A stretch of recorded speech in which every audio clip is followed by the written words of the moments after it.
Welcome to the Journey of the Universe 10 Years Later podcast series.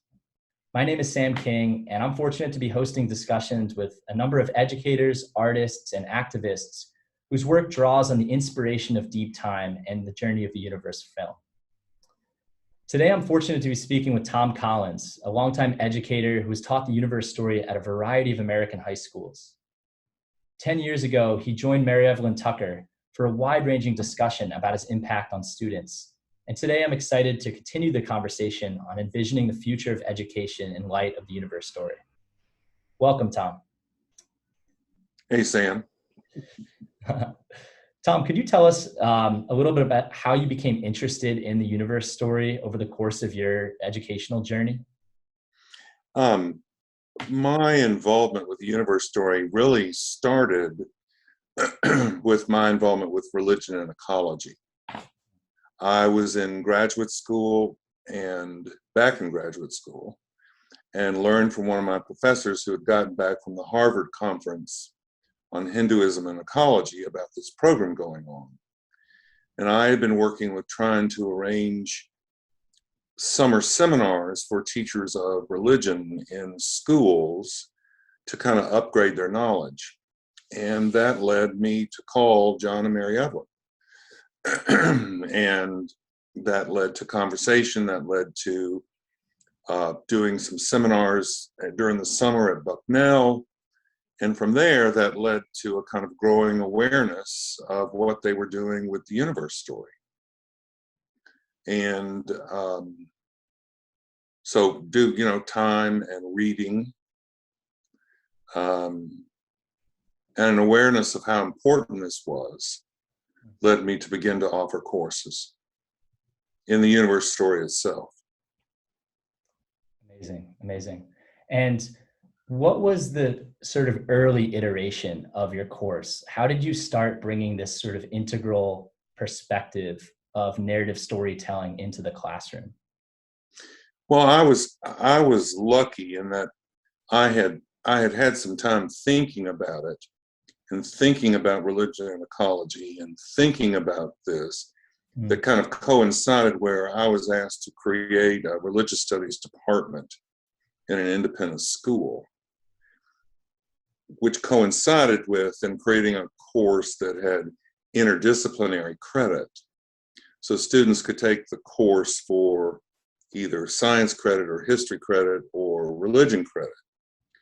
And that was perfect in terms of them being able to draw students from various disciplines. At the time, the school was bringing harkness pedagogy into the classroom, and we were thinking about team teaching. So all of that worked together to create this really wonderful beginning.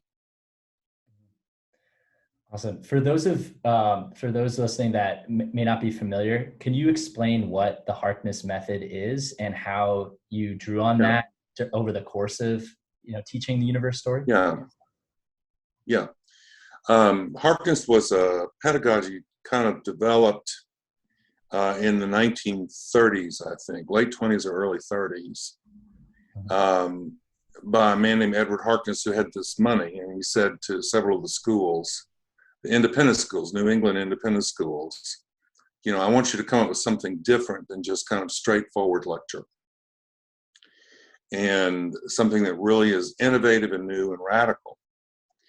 And what they came up with was students around a table where the focus on learning was on the student, that the student was responsible for asking the questions, for talking to each other, for their own learning.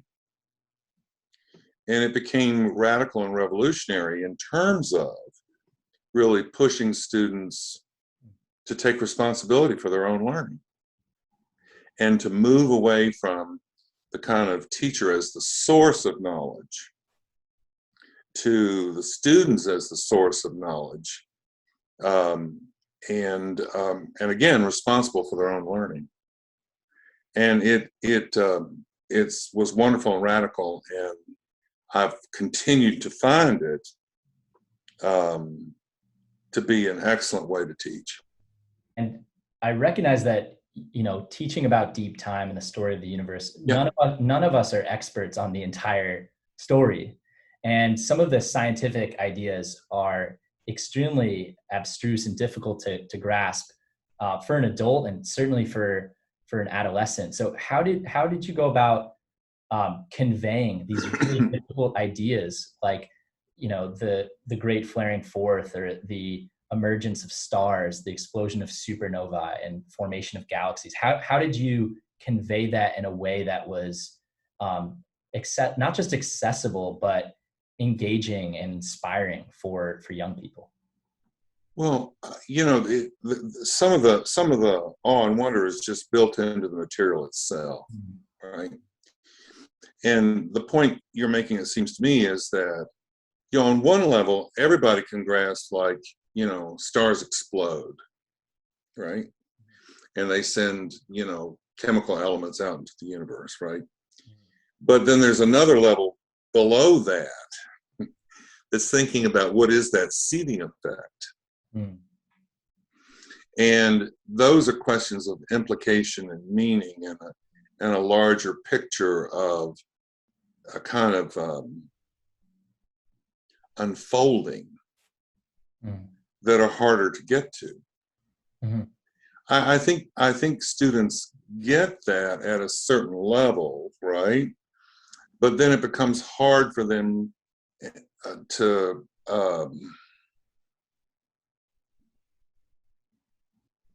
go to a certain depth, to go even deeper, and to hold even deeper when they've got 4 other subjects and they're doing college admissions, and there's all this, all of that stuff. Sam, some of the most profound, I would say that some of the most profound experiences with them was really doing on the local level and nature writing. Amazing. Is that was in some ways more accessible. Yeah, I know, in a way that the kind of rhythmic tones of nature writing, and then going out into the woods and spending time and doing things, and taking canoe trips or going snorkeling in the park, or whatever, was more effective because it was more immediate. Wonderful. I mean, and we would do things. I mean, one very important exercise was doing this kind of, cosmic walk, which was very helpful. But it's still, even if you do all of that, I think you have to go again and again and again and again and again. Yeah. It's like let's take photosynthesis, right? And you go like photosynthesis, and you explain, you come to kind of understand that means for the first time that life is taking energy directly from the sun, eating light, and creating growth and more life. Well, you can go like, oh, okay, click, check. And then you can also go like, what? That's unbelievable. What mystery is this? Right. And a question that's often not raised in a conventional science class, right? No, I mean, that's right. They have the problem. They certainly will talk about it. And they certainly will talk about how cool it is. But to really think about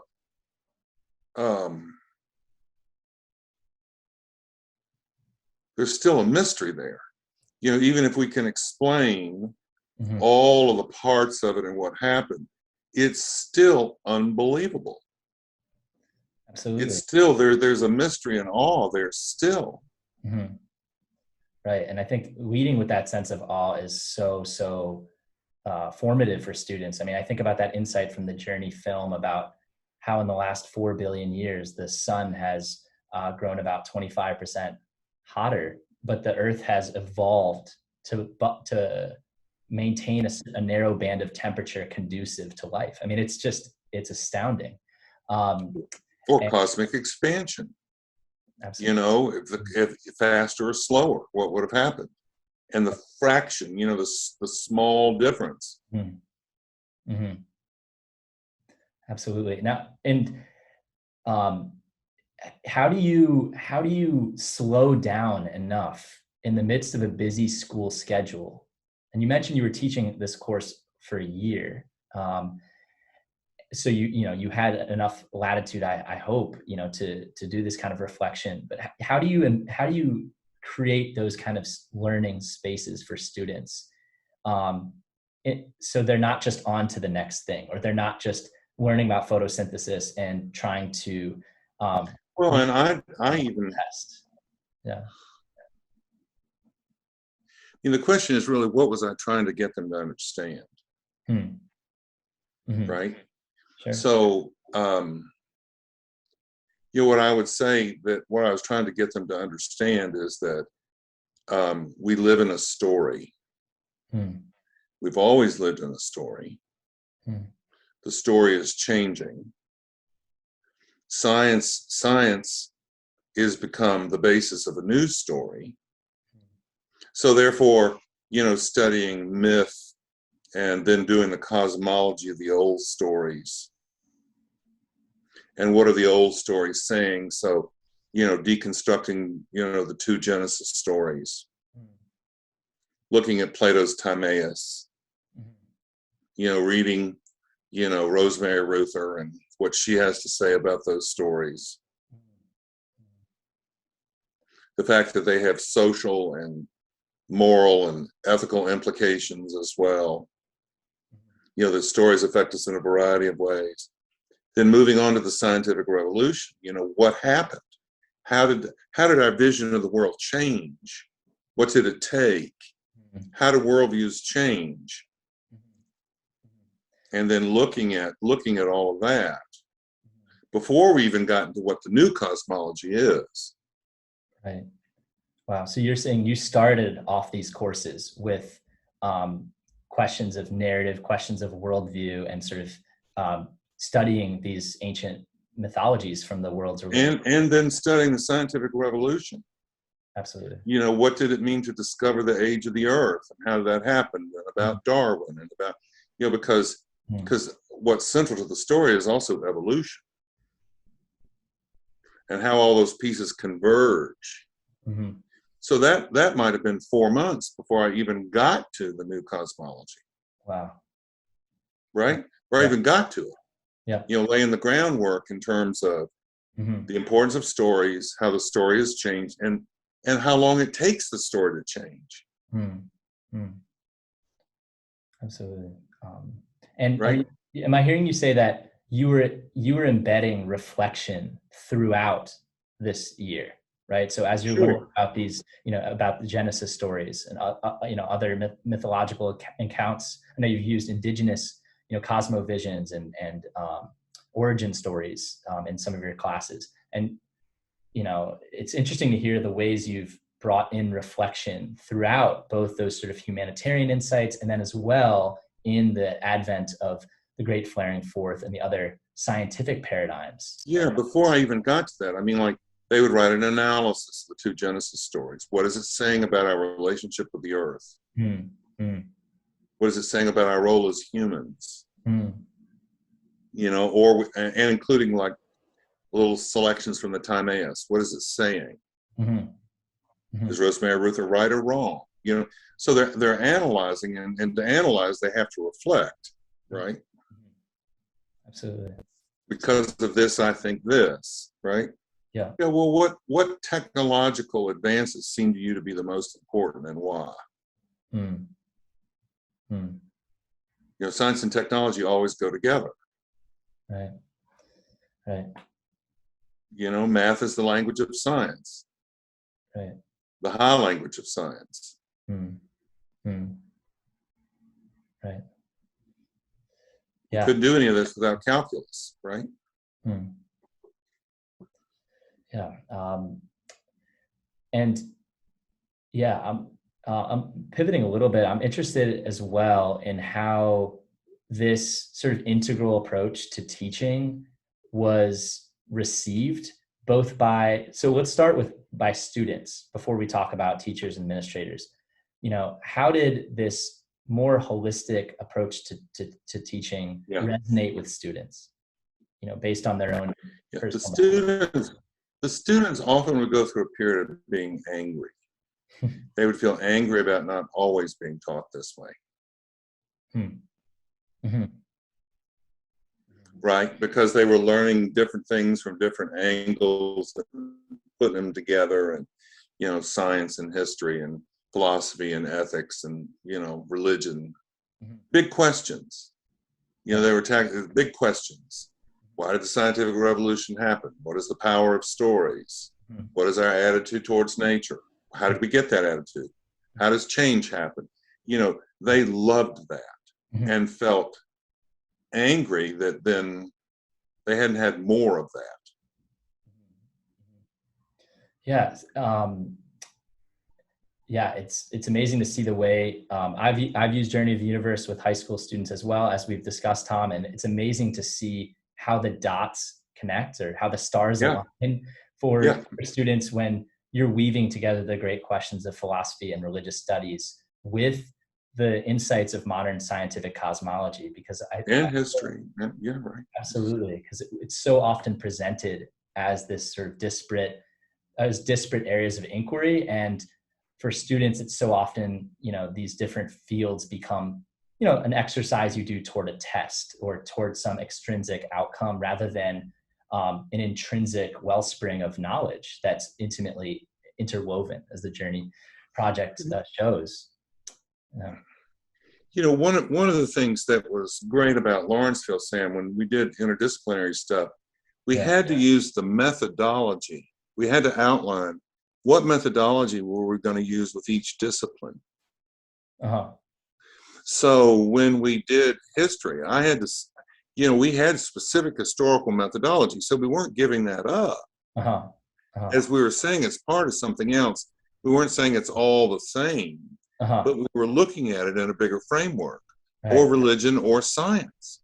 Like I said, my best teachers have been my smartest teacher.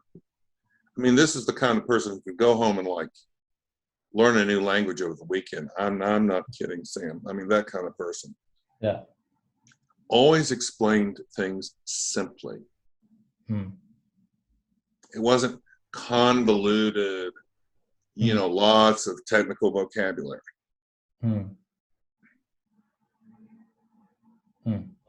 Buddhist philosophy, and it was like, anybody could understand.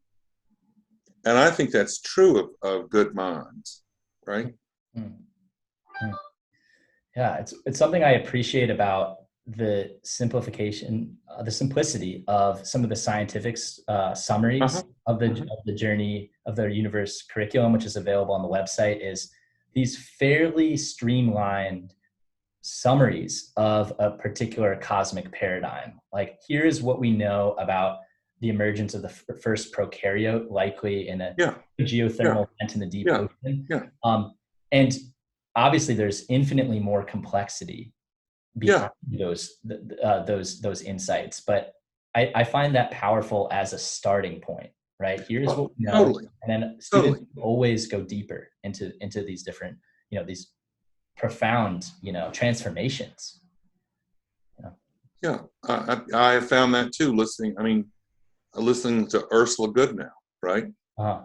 She does the same thing, and she could go on and on and on and on and on. Right. But when she's doing a public lecture or talking to people, she explains from her vast repertoire of knowledge, the kind of basics where you understand it. Right. And that's where it should be. That's right. Yeah. I love that idea that, cells have a sense of primitive discernment, she says, right? And what that means, in terms of sentience and subjectivity are, infinitely complex questions, but I so appreciate as well the sort of those simple invitations by an expert like, Ursula Goodenough. And it's not simplistic, right? There's a difference between simple and simplistic, right? They're not being simplistic. Great point. They're being very profound, but it's simple statements, right? Yeah, it's a really, really great point, Tom. Yeah, and I'd like to move a little bit toward thinking about the future of education. And I know you and I have talked at length about these questions, but as you reflect back on your decades of teaching at a variety of schools and all the students you've worked with, I know you've taken students to India. You said you've done all these experiential learning exercises, taking students snorkeling in Florida and doing a lot of place-based learning. How do you see the future of education, and particularly in this historical moment, in the Anthropocene, in light of climate change, in light of all the systemic racism, all the social justice crises that we're facing? Like what's your outlook for the future of education? Well, what we know from sociology is that education is instinctively conservative. In this sense, meaning it doesn't make change quickly.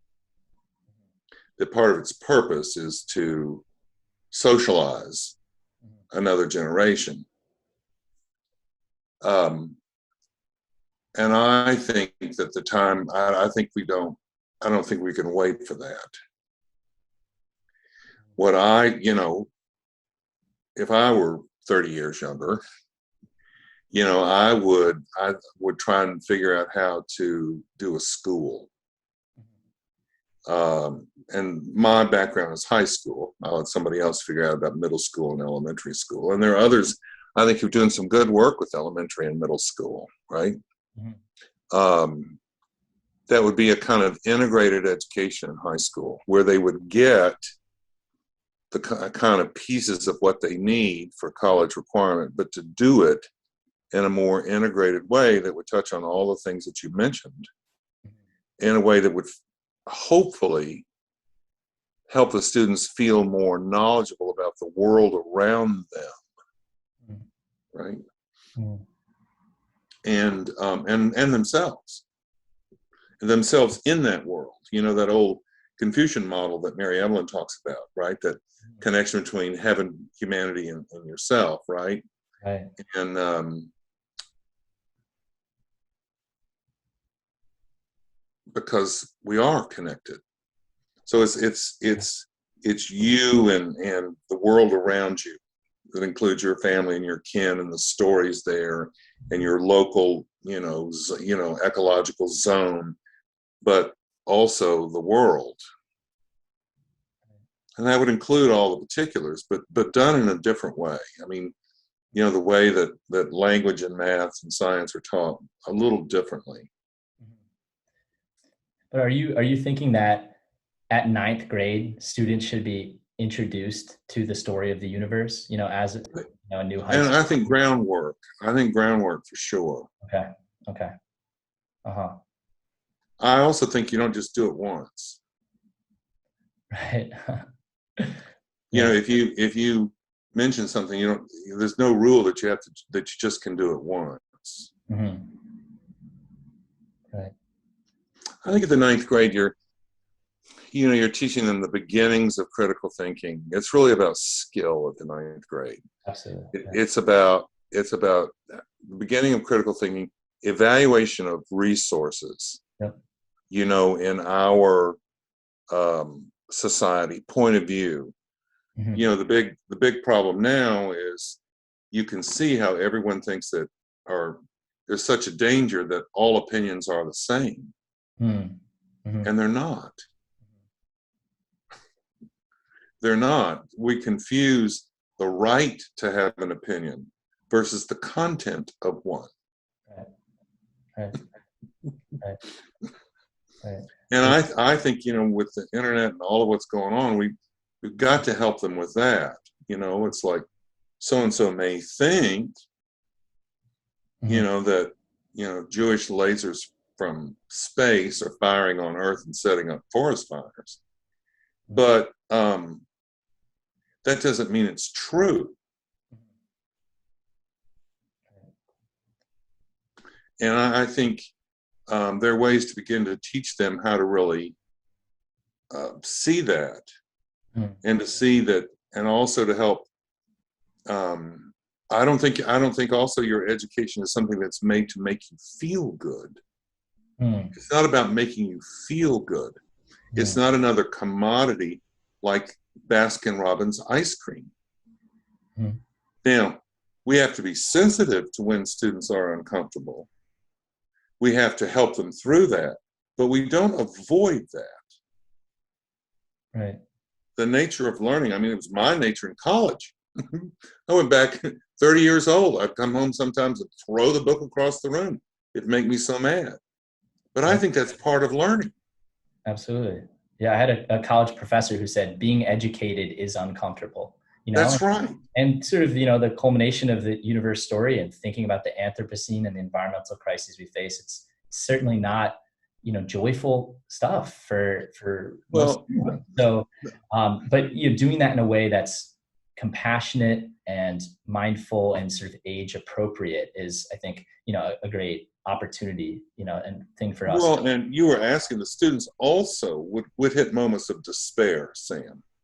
They would hit moments of despair, and having things they could do as they read about the sixth extinction, and, trying to figure out that there were things that they could do, that they might be, ways to generate hope, ways to do something.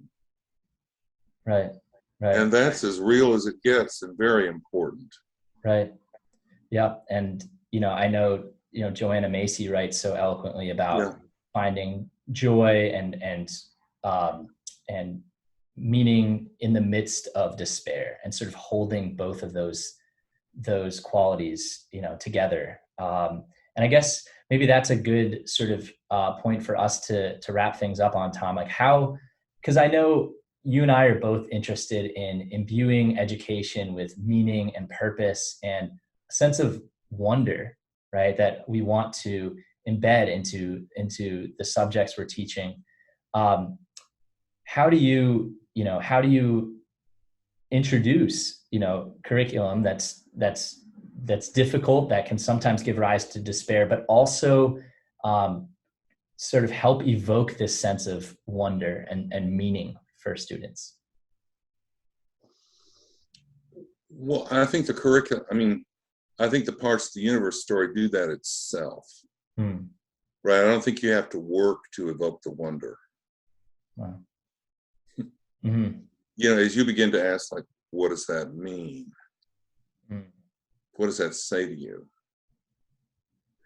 I think when there are the moments of despair, I think you just honor by saying to them, like, you might have a hard time with this.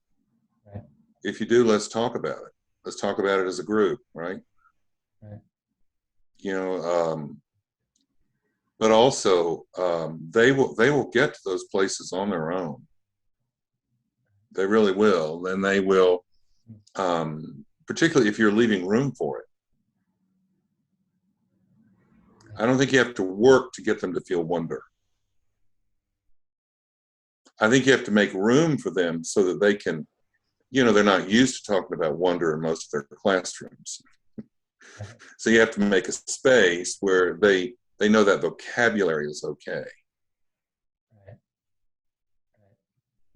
And I love that idea, Tom, that the universe itself is imbuing wonder through, when you learn about the ways in which the explosion of a supernova creates the elements we find on Earth, right? That's right.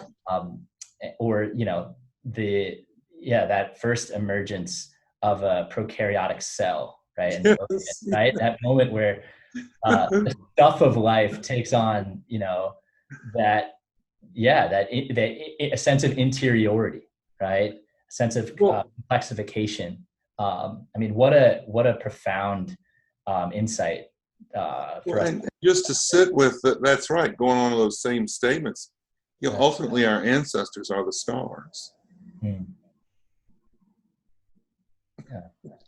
Like the poet said, we are stardust. Well, turns out to be true. Not only, but we are stardust. That's right. And I think you and I both share that the sense of remembering where we come from and remembering our ultimate destiny in the stars perhaps will help us, to re-envision and sort of re-inspire some of the ways we do our teaching in the future. One can only hope. Tom, just wanted to thank you for joining me today for this discussion, for sharing your wealth of insights, from your decades of teaching, and for all the inspiration that you've given me as an aspiring educator. And I'm wishing you well in your next horizons. Thank you, Sam. Alrighty. Look forward to connecting again soon. More conversation. Absolutely.